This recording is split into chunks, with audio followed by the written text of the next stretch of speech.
Hello, my name is Gary Mansfield, and this is the Ministry of Arts podcast, where each week I'll be speaking to a different artist. Now let's begin by bagging these bongos.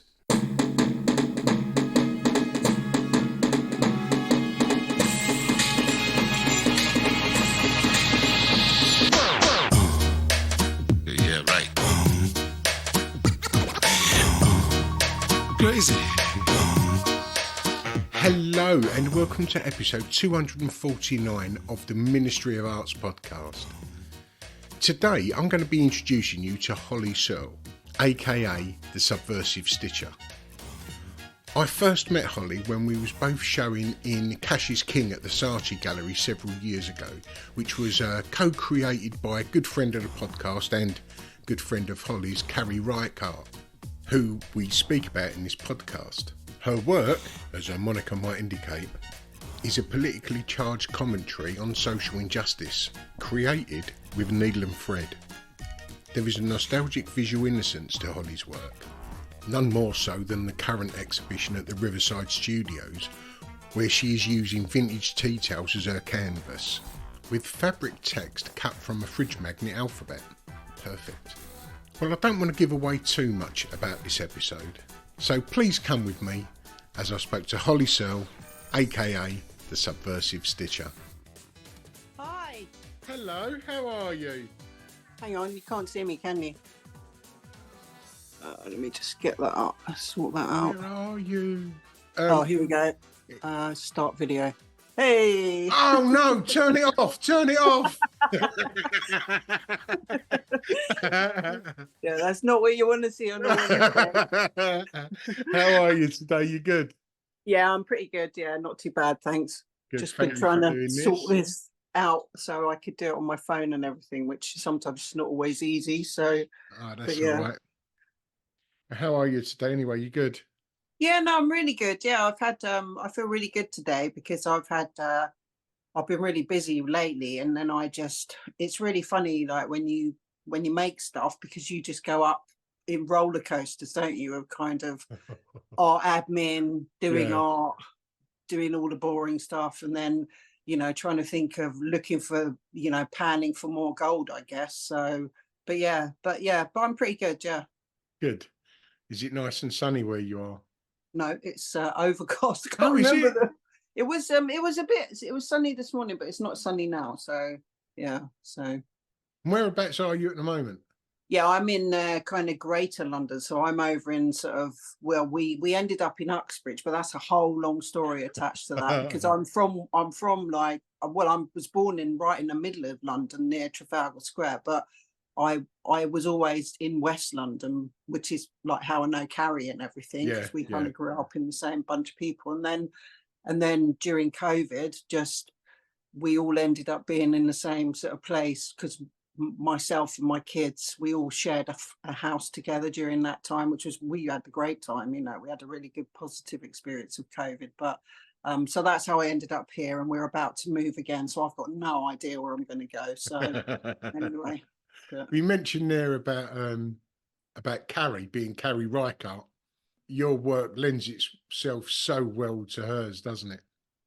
Yeah, I think it's really interesting because she really plays a massive part in my sort of, I guess, even though I was always someone who made things and everything, and I come from a family a bit like that, and I think that, and I remember lots of stuff happened to me at a particular junction in my life. And I remember because my early pieces are more to do with embroidery, using embroidery to sort of like have a voice about something, which was also influenced by a woman that was incarcerated, a lady called Mary Frances Heaton. Her story is really interesting about how she dared to sort of vocalize what she thought about the local minister not paying her for tutoring her children. So what do you do with sort of chopsy women? You put them in a mental asylum for 41 years to keep them quiet. And I remember seeing her work at the Wellcome collections.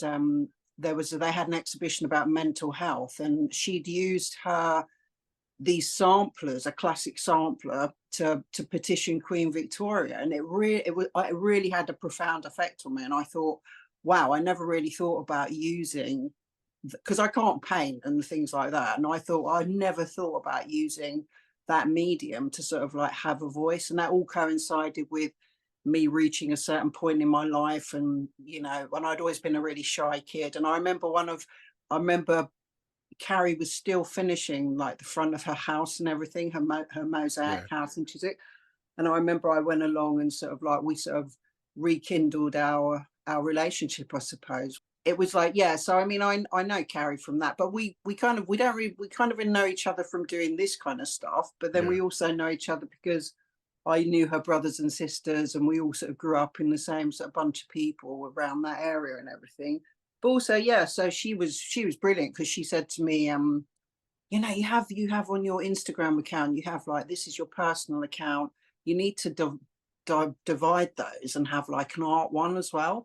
And so that's how I sort of became the Subversive Stitcher and everything. And so that's my superpower, my art superpower moniker sort of thing, that my duplicity, where I kind of like, that's what all the stuff I do as Holly, and this is all the stuff I do as a Subversive Stitcher and everything. Yeah, so she was brilliant about telling me stuff like that to do, you know. So I actually saw her the other week, so we had a really nice time. But Well, yeah, funnily so enough, I was chatting to her 2 days ago, oh yeah, and okay. it was the first time for a long time. You know how Instagram is now. You don't tend to sort of see people passing your feed how it used to be. Stuff Yeah, gets that's thrown right. at you Yeah. rather than passes by you, doesn't it? You know, Yeah, that's true. Carrie has always been one of the artists that whenever she's got something new, whenever a name pops up, there's always a little bit of warmth in me heart. You know, Yeah, she's just, yeah. yeah, she's brilliant. She's Well, brilliant, Carrie. she's very caring about people, and she's super smart as well. And you know, she really kind of brings all that to the table when she does stuff with the work she does and everything. And she's a brilliant woman as well. So I Yeah. really admire her for all I those think things. she was like number 5 or 6 on this podcast. That's May have right. even Yeah, been number 4. a long time ago, Gary. Yeah, it was the first. She was in my first day of recording. Hmm. Yeah, Her and brilliant. her and Bob were 2 that I'd done one after the other. Yeah, So that's right. Yeah, I mean, that was all like, that was such a fabulous time. That kind of Cash is King yeah, thing was just so fantastic. And I can't, it was just such an elated sort of time to be able to like be in the Saatchi gallery, and we all came together. And I made so many fabulous friends from doing that, and who I still like. I mean, you know, they're just my friends and everything. So Cash is King wasn't just the thing about, you know, bringing together all these like random people who were good at making stuff to deface money and everything. It was so much more than that. It was like a club of kind of not young British artists, but post probably more like middle-aged British artists, you know, who like who kind of like all kind of got together and made new friends and everything. So it was such a brilliant time. It really was it was good fun, that wasn't it? really good fun. The Yeah, show itself it was was great, but fabulous. the Yeah. party beforehand, or say the party, the opening of the show Yeah, that was a it was great fantastic. evening. Yeah, it was so good. It was so good. There's nothing like sharing all of that with a whole bunch of other people as well. Because Yeah, when you work for you're by yourself. It's like you don't really have. I mean, I have a lot of friends I can ask questions, especially in the art game, and sort of say, "Oh, what do you think about that? Do you think that's right, or do you think that sounds a bit dodgy?" Or you know, but when you're with a whole bunch of people, I love that. That community so brilliant to do that. well, we've already given a little hint of what you create, but Holly, how would you explain what you do to someone that didn't know your work? Okay, so I always say I use making you think with a needle and thread. So what I do is I use my needle and my thread in a number of ways, be it through embroidery or I've got so many different projects. And one of the projects that was born in, you know, lockdown was the Subverted Vintage Tea Towel series. But what I basically do is I think of a way of I kind of come from a culture where I always felt like I was bullied when I was a kid and things like this. So, and then I never really said anything. But then as I got older, I kind of used that medium to raise awareness about issues in society or personal issues. But I never sort of say, I hate you because you're a twat or something. I always sort of say, I try and use a bit of cleverness and humor as well, because I think that when people look at, I think it's really easy to say, "Oh, piss off, you're a twat" or something, but that's it. It's like a drop mic moment. Why that doesn't say anything. So if you actually say you have multiple sort of layers of what you say in something, people go, "Oh, that's funny," and then they kind of go, "Oh, actually, that's quite dark," and then it makes them think about something. So I want people to think about things. So I kind of, that's what I do. I try and raise awareness by subverting the norm about something to make you think of it in a different context. That's what I do. Yeah. And why did you start with a tea towel? I didn't start at the tea towel. I started with embroideries. I've always made stuff ever since I was a kid. Okay, like I'm so lucky that I come from an analog world, because I had all my nan, my mum, you know, everybody sort of, we all did. I mean, I remember my nan, you probably remember this, Gary, like painted by numbers. My nan loved that, you know, so that was just so fabulous, wasn't it? But it's such a crude sort of way of like thinking about painting now. But I love that sort of thing, but that mindfulness of, you know, doing something is really what's missing in this world of technology. And it's like being an analog person in a technical world. I kind of got the best of both things, but also, you know, just learning to sew and say things about things is really fabulous. But the tea towels, they were kind of born out of like going into lockdown. And I thought, I mean, probably like everyone, I just thought, well, is this like The Walking Dead? Are we all going to die? You know, nobody knew what was going to happen. It was like really terrifying. And it was like, I thought, like everybody, my mojo, my creative mojo just went flatline, nothing at all.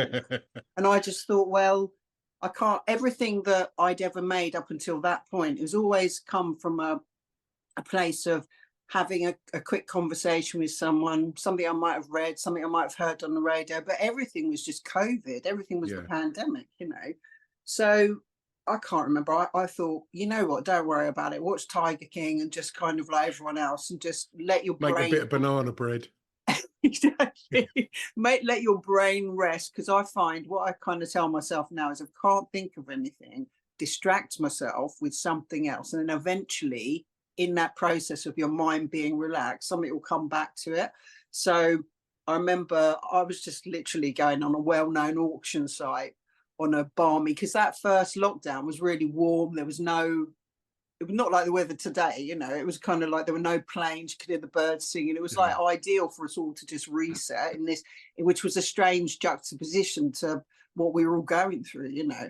And so going through an auction site, I thought I'll just look at vintage textiles and see if I can find anything. And then I just ended up going down this rabbit hole, and I ended up looking at tea towels, and I just thought, oh my God, these are just like beautiful, you know, they were just so amazing. Little, and I call them little domestic works of art, because they're so, I mean, they don't really have a narrative in this modern world, you know. Probably the 60s, 70s, 80s are all the best time for tea towels, because we didn't have the internet. So you have them like they're like used as the first infographics to explain about making things or remembering, you know, wedding anniversaries, things like this. And or they were like they were the physical postcard that you could use from visiting a country and things like that.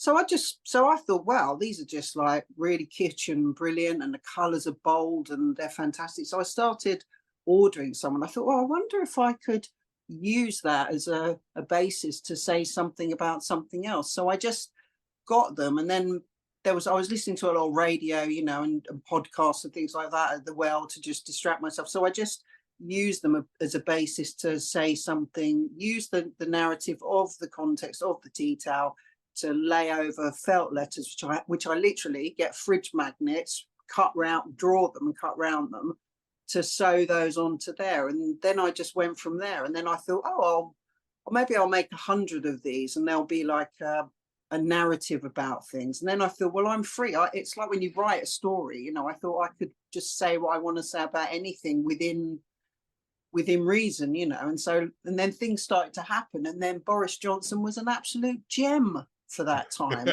Look what he did. He just messed up completely over and over again. And whether it was with Jennifer Arcuri, you know, spouting Shakespeare, or you know, just being a complete and utter, anyway, there isn't a word in the English language there, but yeah, so it was fantastic, but also, so it would kind of like encompass global things that were going on, things in my own life, things that I wanted to say something about, things that I thought were really important to raise. So I always felt like, going back to Mary Frances Heaton being stuck in the asylum for all those years, I thought, well, there was a good parallel between those two things of her being, I mean, I was free obviously to go out, but within reason, within government guidelines, you know, but she was like, she wasn't able to do that. So I kind of like to think that I sort of echoed what she was trying to do to raise awareness about social things, if that's not too presumptuous. But yeah, so that's how that started. Now there's 100 and, what have I got, 145 of them, apart from the one that was stolen recently, which I can't, I'm really just, that really upset me. So, but yeah, so there's 145. I'm going to carry on. I'm obsessed with tea towels now. I do like workshops with them all the time and try and get people to bring out what they want to say about things, which is really, that's completely fascinating. And yeah, so I just love them. I just think they're so beautiful. They really are. I mean, obviously, calling yourself the Subversive Stitcher, you are expressing undertones, or not undertones, but you're expressing that you have a political standpoint. Yes. And with it being both tea towels and the text from fridge magnets, so it feels like it's a very domestic attitude. I probably have dyslexia or whatever the number one is, and I was ridiculed at school. So then I was kind of like made to feel like an idiot and stuff. And so I in that context, when I kind of grew up, I decided to go back to do my A levels myself at 28, and then I did a degree, and I did the degree in film because I just realized, interestingly enough, from an artistic point of view, that I was more stimulated by visualization of things. But there's a category in film which is called, you know, kitchen sink dramas and things like that, you know. And it's like, I always think that it's like the return of the repressed, because it is, all of those things are quiet, domestic, nice little things that that are practical, that you would never think would come up and challenge you about anything, and yet here they are, like, you know. And I it's think the that's perfect way to include everyone, isn't it? Because yeah. you know, we may not all be left wing, right wing, you know, of various different ethnic backgrounds, but we've all got a home, you know, we've all got a Yeah, domestic life. definitely. Yeah, absolutely. I mean, absolutely. Like when you think about, yeah, everything, because I do think that's what I mean. Everybody, I think everybody has the right to have a voice about everything. You know, I think that's so important, and I think you should. And I think that if you shouldn't be quiet. You shouldn't. If I always am amazed that we're not more French in this country and we don't revolt more, because there's so much stuff going on in this country that is absolutely ludicrous. Even the stuff to do with the water, you know, it's just so disgusting, all the pollution and everything. So all of those things just make me feel so, I mean, I remember we used to go to this school in Fulham, and I remember when Mrs. Thatcher was like education secretary, she worked from County Hall, and my mum and dad, and we all went on this protest, and I must have been about, I don't know, 5 or 6 or something, and we remember we were all going, Mrs. Thatcher, you know, our kids can't use the loo, because there was something to do with the problem with the toilet at our school in Fulham, but also she was taking the milk away from kids, wasn't she, and everything, you know. She was horrible. So it's like, so that's, maybe it's all ingrained in me, you know, to sort of like say, well, bloody hell, I'm not going to keep quiet. What are you going to do about it? I've got a tea towel and I'm going to use it, and I'm not afraid to use it, you know. But that's the perfect thing of uprising, that it's coming from the home, a place of safety and security. It is, like I say, it's the everyone can come together from the domestic stance, can't they?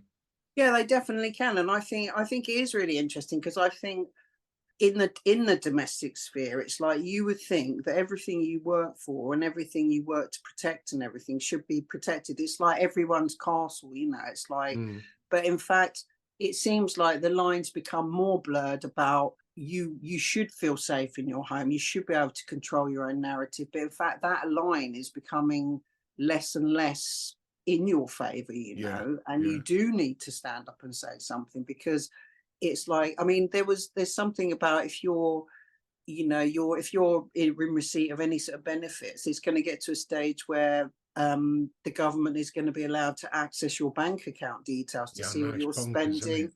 What it's just Big Brother, isn't it? It's just like 1984, and yeah, it's the weirdest thing that, yeah, you should be safe. It's your castle, it's your territory, whatever. And it's like, now it's, but and yet this is being governed by these idiots who are the worst purveyors of committing all these crimes and non-dom, and all this stuff, and ripping people off at the worst possible lowest ebb of society had to go through with the COVID thing and everything. I mean, I always think it's so ironic that there's Parliament, and right on the opposite side, you see the COVID memorial wall with all the hearts. It takes you 10 minutes to walk past that. Yeah, 10 minutes, yeah.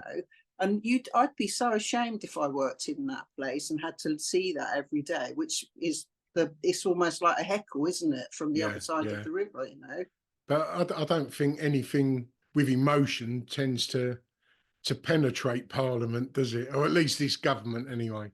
No, not at all. And it's funny because, I mean, I can remember in the 80s, like those kind of Tories, like Thatcher and her sort of her henchmen and everything. And it's like, there was a kind of strange, I wouldn't say dignity, but a kind of dignity to those Tories, that these Tories are just like totally shameless, about what they do. And it's almost like they kind of come from a point of view and a perspective where if they say, oh, well, I'm sorry about that, that kind of like rubs it out. But it's Yeah. not, it's just one rule for one. That's what I mean. I don't know why we're not revolting and running around the streets and, telling them all to just do one and everything. So, yeah.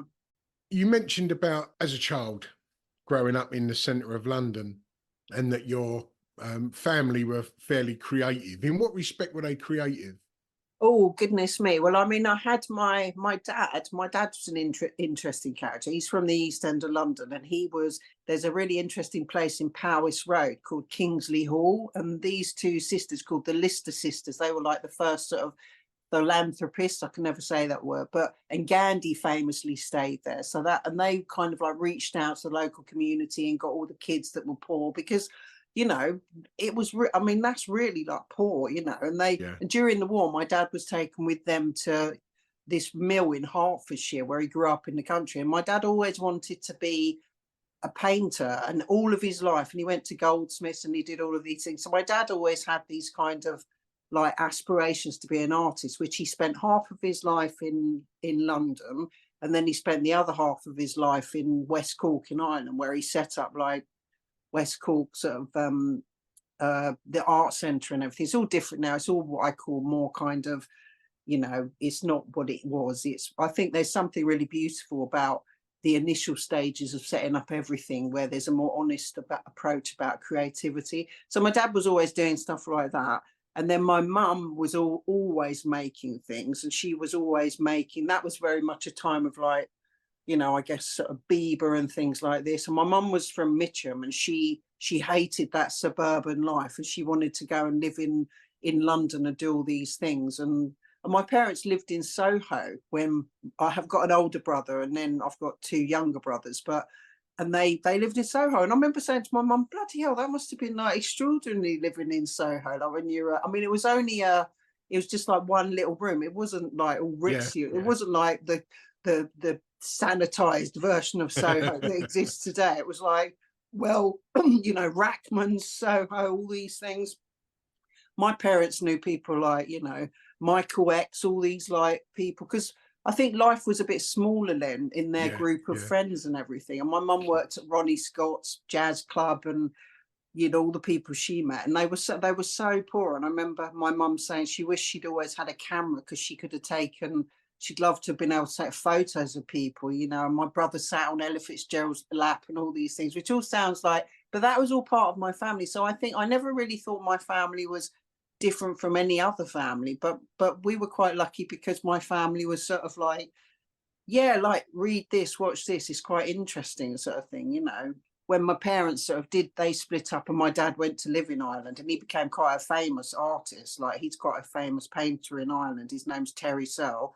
And and then my stepdad was really cool because he turned up and he was only a little bit older than me because my mum met a younger guy, but he was, watch this film and do this. And so all of those things sort of influence you as well. So I always kind of grew up liking Patsy Cline and all these different things. And like it's just a time of, I always say this as well, Gary, that now we live in a time where people are identified, the character seems to be identified by what they have, right? What they possess, normally trinkets, right? Or labels and things like this.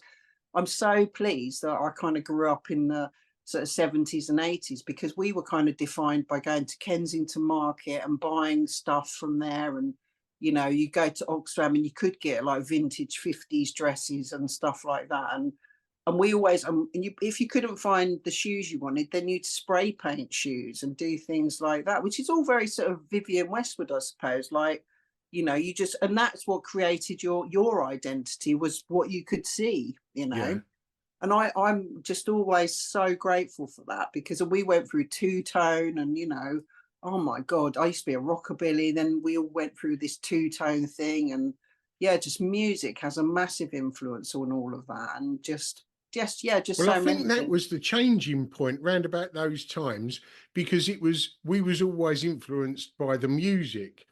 Whereas, definitely, I mean, I'm not basing this on anything other than observation. It wasn't until I think that the casuals came in, sort of like the early mid-80s, that was by the label rather than the music. It was whatever anyone liked, but everyone wore Lacoste, Tashini, and what have you. Yeah, all those different things, and that all kind of, and that's really interesting because if you think about, I always say this because when I do my tea towel workshops, I always give them a little sort of abridged history about tea towels and everything. And I've got one remarkable tea towel that features Telly Savalas, and it says the Lollipop Cop, and it's got Telly Savalas on it, like a tea towel, right? So I say to them, look, isn't this extraordinary? And everybody thinks it's funny and stuff. But then when you think about when Star Wars came out, and Star Wars was the first film that produced all these tie-ins for things, this merchandise, where all of that was created, dolls, pencils, whatever, lunchboxes. But I guess before that, the creativity for marketing things was like a bit more limited. And the same is, with all that kind of, it all comes around the same sort of time about creating more products, more labels for people to go and buy and to say, oh, I like this, because I've bought this Star Wars figures, or because I've got this, or because I wear this Beyond Borg shirt. I mean, it's really funny because I know people that had all those shirts, and they spend a fortune buying all that stuff, It's crazy. Did you get all those kind of all those sportswear items and everything? Yeah, but that when all the big names started coming out and people were paying silly money then, like 30 quid for a jumper, which was unheard of, Right, yeah. Because of the area I lived in and my dad having pubs, I got to know unscrupulous people, if you like. The fake clothing come about. The what? The fake clothing. Yeah, sure, yeah. And then so I got into the fake clothing. Yeah. Very early days while I was still at school. At some points I was earning more money than people who were going to work when I was at school, That turned out to be my downfall, really, because I was getting into the fake clothing, moving up the ladder. In the end, it was when the drugs got put into a big batch of fake clothing that I ended up getting arrested and going to prison for years. Yeah, well, that's not good, is it? No, but then that's where I discovered art, and exactly, that was that turnaround, But I think everyone has like that sort of epiphany at some point, especially with creativity, and that was your cathartic moment where you were, you were in prison and everything, and it was like you were like, whoa, I spent all that time, because I really think life is like a massive book and it has all these chapters in it, and what you start off doing in this bit here isn't necessarily what you're meant to do, you know. Yeah, And for yeah, you, that's totally pans out that you kind of like you did all that. You went, oh, this is a good deal. You know, I can get all this cash from doing all this knockoff and stuff. And then like you're like, whoa, hang on a minute, that's not really what's rocking my boat, you know. And yeah, it's kind of, and then when you were in prison and everything, it's like you're kind of like, well, this is really interesting. Forgive my ignorance. I've never been in prison like that, but it must get to the point where you're so stripped back to your basic that you can only go back up again, and you're yeah, not yeah, ashamed to like go to encompass a new idea or a probability or a new thing that you could then invest time in, you know, and not be ashamed to do that. Does that kind yeah. of make sense? Very much so. I mean, prison was always meant to be, apart from punishment, it was supposed to be a place of solitude to sit and reflect on what you've done and Sure. who Yeah. you are. Yeah. Yeah. And the absolute basis of prison is exactly what I experienced and embraced, because it was that point when I was like, I don't want to be this person anymore. And you have to Yeah. look in the mirror to see what you are and try and make a change. Mm, definitely. Yeah. But when was it you realised you wanted to be an artist? Well, I think that's okay.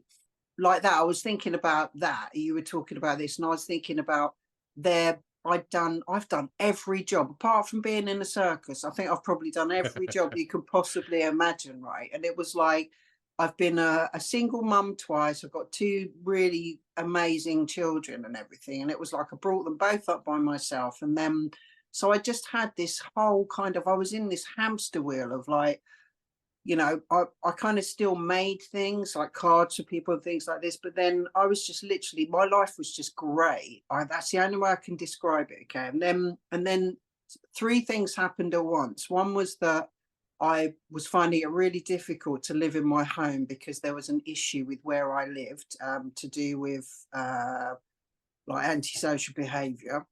Yeah, and then when I was at work, I was being bullied by someone. I've been in that job for a while, and I kind of enjoyed it, but then that just soured, and we didn't have an HR department, so no one really wanted to listen. And then I was in this relationship with someone who I'd kind of fallen in love with, and then I found out they just lied to me about everything, and found out he was married, and oh, it was awful. So Wow. I was kind of in this really weird triangle of like I couldn't go to work and escape being at home because at work I was just constantly trying to protect myself from all this stuff, and then when I go home I couldn't rest because all this stuff was going on at home, and then I didn't really have any emotional support anyway. It went on like that, and then it ended up that one day I went to work and I was sitting at my desk one day, and I think your brain is just your hard drive, isn't it? And my brain just went, you have to go home now to look Yeah. after Yeah. yourself. You can't, and everything just wiped. It was the strangest thing. So I went home, and I can't remember a couple of days after that what happened. And anyway, it ended up with me going to like, I went and had like counseling and stuff, and to try and, like I say, because I kind of understand what that's like to go down to the bottom and then Mm. come back up again. And then I realized that I just had no color in my life. Everything was just grey and boring and dull. And I'd always thought that if I didn't juggle the balls, despite not working in the circus or, you know, spinning the plates, everything would fall to pieces. And in fact, that never happened. And I Yeah. still carried on paying my mortgage. I still carried on getting my bills paid because there was always a way to try and make that happen. And then I think in that moment, when I came out of that, I kind of really tentatively rejoined society because it really had a massive impact on me. And then going to this mental health exhibition where I saw this sampler and everything. And so all these things kind of collided at the same time. And I was like, and I remember I tried to give up smoking so many times. I thought, right, I'm going to do it. I need to keep my hands busy as well. That's when I just started like making more stuff. And then it was just like I say, the return of the repressed. I could not stop Brilliant. making stuff. And my brain was like reinvigorated. I had to keep, and that's how I just became, I guess, an artist and making things, you know. And I haven't looked back since then. And that's relatively in the last, oh my goodness, was in the last 10 years, I suppose. that's been an intense period of my life, you know. So the other thing you take from that, like I was saying to you about going to prison and stuff, your life is never one thing. And mine isn't just this either, because I'll be doing other things at some point because I know that I've got more stuff that I want to do. So yeah, so that's when it all happened for me, like that cathartic sort of epiphany of, like, you know, knowing all those things. I mean, it sounds like you was always destined to be an artist of sorts. It was just what and when. Yeah, absolutely. And I also like thinking about technology as well. I wrote a blog for years and years, right, called Pandora's Box, because my mum told me that she was going to call me Pandora. And so I always thought that was quite ironic, because, you know, what was left in Pandora's box when it was open was hope. And so hope is a really a fantastic sort of thing that we can all, you know, hold on to, because it's nothing is over. I always think, even now, if I ever have an episode where I don't feel so great mentally, because life is really hard sometimes, Gary. I mean, isn't Yeah, it? It's yeah, just like real struggle. Either people are struggling with money and stuff like that. So you can I always think of it like having a cold now. So you have to just sort of think, yeah, I feel really rubbish today, but in a couple of days I probably won't feel so bad. So I just have to sort of think about that. So I used to write this blog, and I wrote about the same sort of things that I make art about now. But I think that with technology, our attention span is shrinking so much that I read a lot anyway. I read a lot of books, but some people don't really put aside the time to read it. But they're much more, like I said, about being visual and doing a film degree. Like, they get more of an impact from something from looking at it. So I kind of found my forte when I started just working with something that I could make quickly, say something quickly, rather than spend hours writing something, you know, that people just went, oh, I don't really want to read about that. And it's all like, you know, you get these observational comics as well. I always think that the kind of art that I make is a bit like that. So we'd go and see observational comics, and you laugh at them because you go, oh God, I never thought anyone else thought that thing. yeah, You know, I yeah, thought it was just me, and that's why you find it funny. So I think that sometimes, because I've had people, there's that thing people say, isn't it? If people either get a positive reaction or a negative, as long as you're getting a reaction yeah. from people, that's really important, you know. Because you're saying it on the tea towel, it does have an innocence about it, doesn't it? It's a passive thing. It's Yeah, something that you rely on, and is passive, and it's not something that you would ever think would actually make you stand back and think about something. Like I said earlier on to you, it's like if you shout things at people and say, like, everyone goes, yeah, well, I know that, you know, the Tories are idiots or whatever, but if you make people think about something in another way, I think that you're paying homage to the fact that they are intelligent people, that you want to think about those things, you know. And also, but that's the way I want to say it. So if you understand that narrative, that's good as well. I don't know, you know. So it's just got so many different things to say about that, you know. well, which piece do you think that you've created has got the strongest emotional connection? I don't know. I mean, I get different sort of reactions to things. So, oh, I don't know. I really wouldn't know. Well, it sounds like, if you don't mind me interjecting, the one that you had stolen obviously had the biggest emotional connection to someone.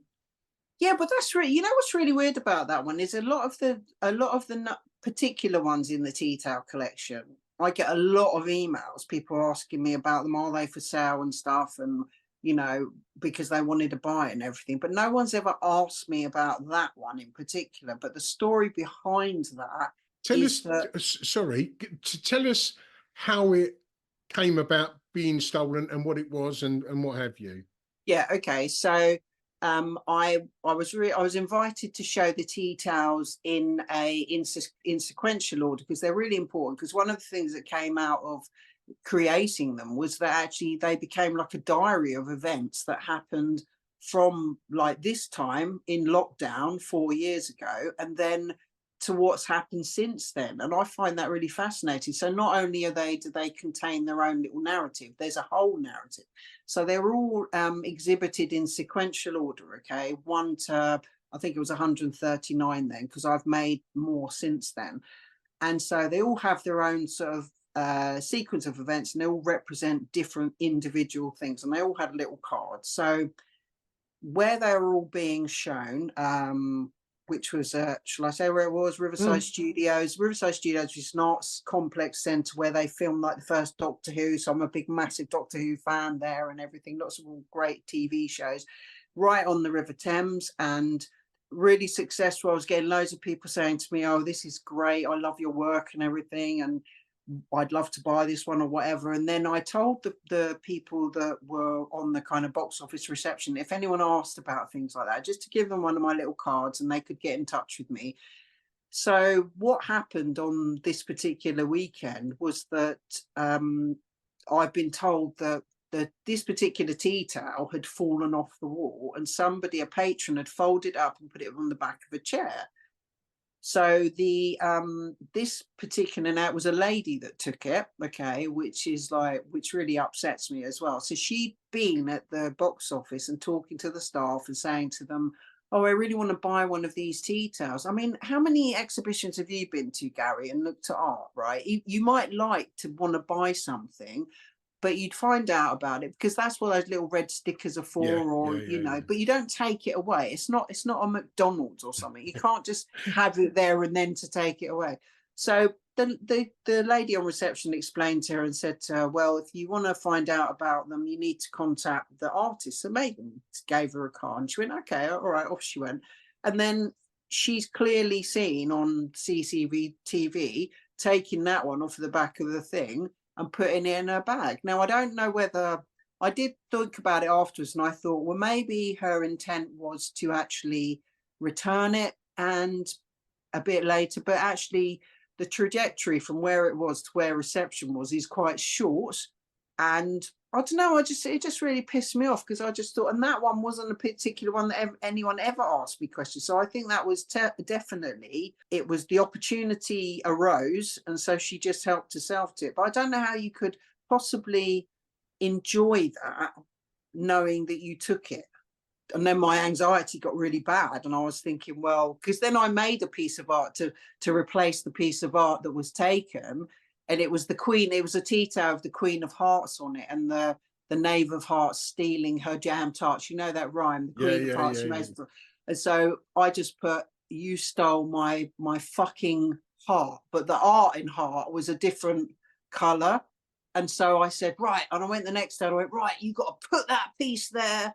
And I want you to leave the original description, because this new description says that, this is where somebody stole this piece. And I was all kind of, Argh. And then I just thought, and then the next day I thought, actually, you know what, I'm really concerned, because the more, when you highlight something to people about somebody taking it, actually someone else might come and take something else. Like when you make something obvious, then it becomes obvious, then it becomes an opportunity. The obvious then becomes an opportunity, So I just you're putting kind the of thought in people's minds, aren't you? Exactly. So I just thought on the following day, I thought, no, actually, it's really messing with my. I'd rather keep them safe because they're going on show later in the year, and I don't really want to. I don't want any more taken and everything. So I worked out it was like 600 hours of working, thousands of hand cut letters, as well as then like spending an unhealthy amount of time looking at tea towels on an auction site. But like you said though, it was one link in the chain of 139 pieces. Yeah. But doing what you've done is perfect. You've made a new link for the chain. Yes. And it's got its own story. So yeah, exactly. I think that's perfect anyway. Yeah, exactly. For me, art has always been a way of like supporting me in a crisis. I mean, like you talk about your son, but it's like I had cancer as well. Just as my art thing was taking off and everything around about Cash is King, I got diagnosed with breast cancer, and it was just the worst experience I've ever been through, physically and mentally, like all the other thing I've told you. And if I hadn't have had my art and stuff like that to concentrate on, I don't know what I would have done, because that thing of focus is so important when you have like detrimental things happen to you in your life. It really is. My friend Kate Murdoch, well, she said to me, you mustn't let this thing that happened recently, you know, like fester, and you must move on. I said, no, absolutely. And then, so you just let it go, let it all go and everything. And then Gary sends you a nice message saying, do you want to be on my podcast? And I go, see, that's it. That's like the world telling you that you just let things go and other things come in, you know, you shut that door and you go open the next door, you know. Well, I've got to say, you've thrown Kate's name in the hat there. Kate is another one. Since the moment I saw her work, every time I even hear her name, I have that little bit of warmth come in as well. I love Kate's work. You Absolutely know, love yeah, it. she is just a lovely. I just love her so much, and she's just like, she's so gracious, and she's so like, she's so clever, and it's like, yeah, she's just been a massive support to me. You know, we regularly go and we have little trips out, and we go to exhibitions and stuff. So it's nice. Yeah. Brilliant. I love Kate Murdoch. And if there was you and 5 other artists, past and present, what would your Okay. ideal group show be? Oh my lord. Okay. Well, present Cornelia Parker. I bloody love her work so much. I just think she's so smart and clever what she does. Oh, past. I don't know. Oh goodness me. I really don't know. So much art in the world, but I like, who do I like? I like those old Dutch masters. I like Vermeer. I think his work is just so beautiful. Um, oh, Alice Neal. Oh, she's just fabulous, so brilliant. Her work is just fantastic. Um, I quite like the idea of like doing something with Yoko Ono. I'm gonna go and see her exhibition soon. And then who else would it be? I don't know, probably Carrie, because I like what Carrie does. She'd be there when we'd have a chat about things and go, what do you think of that? I don't know, how many is that? Including Carrie's 4. Oh, let's have a think. I don't know. I mean, if you're talking about art, I mean, like, what about Carrie Fisher? She was like, you could say she was an artist. She was a writer. Brilliant. I'd like, she'd be fabulous to chat to about stuff, you know. Love that. What a funny person she Yeah, was, with a bonkers life. absolutely bonkers. Can you imagine? I mean, can you imagine your mum being Debbie Reynolds and your dad being Eddie Fisher and like all that stuff? Like, I mean, you talk about Vanessa Bell and all that Bloomsbury group, but all that Hollywood group where they Yeah. were all kind of like, oh, I think, oh, next week I'm marrying Richard Burton, then I might be friends with Liz Taylor, or I might be like, you know, it's just like crazy, isn't it? All that stuff. It's just bonkers. And Yeah, like she when you was think, great. when you get older as well, you think, God, life's actually quite short, you know. Two things you definitely don't know: when you're going to be born and when you're going to die. And then it's like that bit in the middle. It's just like, I don't know how some of these people fit all this stuff in, you know. I've just thought of another artist though. Sorry, you saying that Go on. about a thing with Barbara Kruger. I went to her exhibition. Did you go to that one at the No. Serpentine? Well, that was incredible.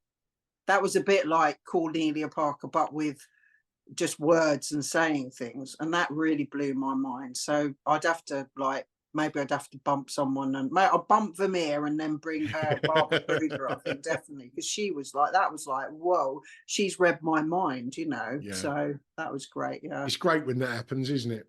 Yeah, really. It doesn't happen all the time, because sometimes you go to exhibitions and you go, and you just politely say, oh yeah, that bit was good, you know. If you wasn't an artist, what would you like to be? Oh goodness me, what would I like to be? Probably someone like a psychiatrist who sort of helped people with things, because I really believe like communication is everything, and also like talking about stuff is really important, and that's kind of, communication is being kind of lost as well. But I'd love to be like a therapist, like in some way to sort of help people, like something that involved helping people, because I wish there'd been times when there had been someone who'd helped me, but my resilience was that I kind of helped myself in the end, you know. But Yeah. I know that's quite difficult when you don't have anyone. But I've been helped myself by people, so that's really important. And I got a really lovely story like before we go and everything that I must tell you. So when I was a kid, and I told you that I had problems with spelling and everything, second year of, it was the first or second year of school, and we used to have this English teacher. You wouldn't be allowed to do this now, right? If you're a teacher, you probably get sacked. But there was me and this other kid in my class called Toby Russell, and we were just like mates. But I obviously had dyslexia, and so did he. And I used to go home and learn all my spellings and stuff, 10 spellings a week, go back to the class whenever it was. And that teacher I used to get one right. And the teacher used to make me and him stand up in the class and ridicule us in front of everybody else. Bonkers, and yeah, but you know what? He became a silversmith and he's got a piece of work in the V&A, and so have I. So Brilliant. fuck you, Miss Jones. Superb. So everybody has got where we all look the same, like we have the same bits and pieces, heart, brain, whatever, but it's like everybody is not the same. Everybody has a compulsion to do something different in the world, and if you can't get fucking 10 spellings right, kids, don't worry about it, because you're going to be doing something else, you know. Please tell me you've got an artwork called Fuck You, Miss Jones.